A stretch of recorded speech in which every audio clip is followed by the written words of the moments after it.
Como sincronizar um dispositivo Bluetooth no Android. Olá, bem-vindos a mais um vídeo da Rato ADCC. Neste vídeo vamos aprender como sincronizar um dispositivo Bluetooth no Android. Primeiro tocamos no ícone de definições. Selecionamos Bluetooth. Ligamos o Bluetooth ao selecionar Usar Bluetooth.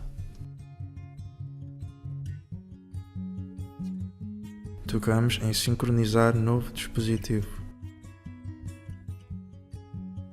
Ligamos o nosso dispositivo Bluetooth, que neste caso são headphones JBL, e esperamos que apareça nos dispositivos disponíveis. Selecionamos o nosso dispositivo e esperamos que apareça uma janela a perguntar sincronizar com o dispositivo. Finalmente tocamos em sincronizar e o dispositivo ficará emparelhado ao nosso Android.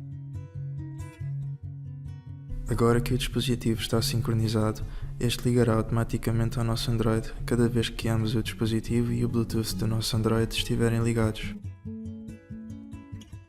Se quisermos desemparelhar o dispositivo, tocamos neste símbolo à frente do nome do nosso dispositivo para abrir os detalhes do dispositivo e tocamos em Esquecer.